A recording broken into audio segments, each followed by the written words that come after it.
Hi, it's Nikki and welcome back. Today I'm talking about running in the rain. I would love to say that I look glamorous, like I'm in a George Michael music video, running in the rain, atmospheric, moody, sexy. No, none of those. I look like a drowned rat often, or a 80s PE teacher. My hair, I get that ringlet, I get that ring of curls, and yeah, it's usually not a pleasant experience. But I always learn something from it, and I want to share with you today how it helps, because sometimes there are things in your business that you just know that you've got to get done, and everything in you doesn't want to do it. And I never feel like running in the rain. Of course I don't. I don't go, wow, gosh, it's really hammering it down. Let me get right in that situation. I do not. But I know that if I go, I never regret it. And I think that I've learned how to do that in my business sometimes, to just slightly venture out of my comfort zone, because I know there's always some good stuff on the other side of that action. So I want you to think about, what is your thing that you can use here? And I'm already like in the hand gestures. It's almost like that resistance, that thing that you know is great for you, that you know you're going to get a lot from, but probably everything in you doesn't want to do it. The first thing that I get from it is almost like a meditation state. All I can do, and when you're running in the rain, all you can do is just focus on moving forward, focus on getting home. And I play all sorts of mind games and tricks to do that, to just ease the process. And there's something quite quietening about that, something quite peaceful, something quite grounding. And I want you, as aside from your finding your resistant thing today, is to find that thing where you, in your life, in your business, it could be anything from Tai Chi to watering your plants, to doing a cross stitch, to hot yoga, to bouncing on a trampoline, walking along the beach, whatever it might be, or doing some pottery, all of these things that helps you just get into that meditative focus state, so all the noise locks off. I realized that I've always got loads of tabs open in my head, like I'm doing this and I'm doing that, and like I was filming videos and then I just went and put a roast chicken in and now I'm back doing another video. Like I'm always on the go. And I think that the older I get, and the more perimenopause I get, menopausal I get, I need those quiet focus times to really be intuitive and check in and really listen to myself in that way. Number 2, I show myself I can sit in the discomfort. So often, however much I love the chat about entrepreneurship and living your best life and making your dreams come true, so often we still see the highlight reel. We see the show reel at the end of it. Like, I did this and the twists and the turns, but look, I'm here and it's fantastic.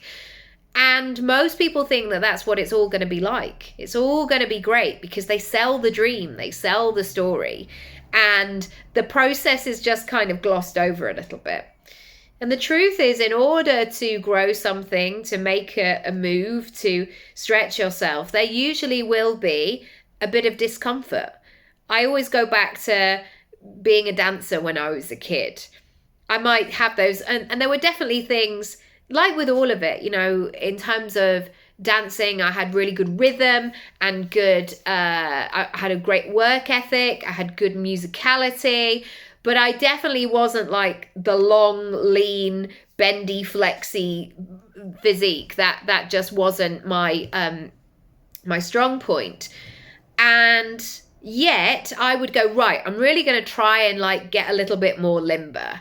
And those first few times it was painful, but if you do it slowly but surely, there gets to be a new normal, a new way of doing this. Number 3, I always get clarity.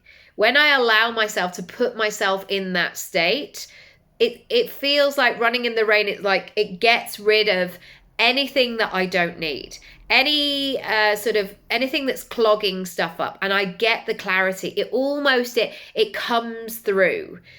And I think that sometimes we assume that we're going to get clarity on a Monday morning because clarity knows it's Monday at 9 a.m. And so we deserve the clarity to show up. Like motivation, people are like, oh, I'll do it when I feel a little bit more motivated.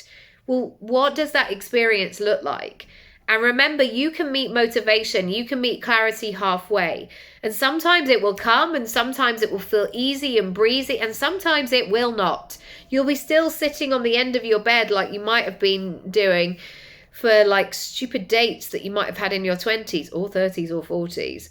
And you think, are they going to call? Are they showing up? They said that we would meet tonight, but I haven't heard from them. It's so boring to me. And so sometimes you have to go and find it. I wouldn't have gone and found the man, but you know. I think that so often we're waiting for motivation to like knock on our door and go, hi, here I am. It's not coming.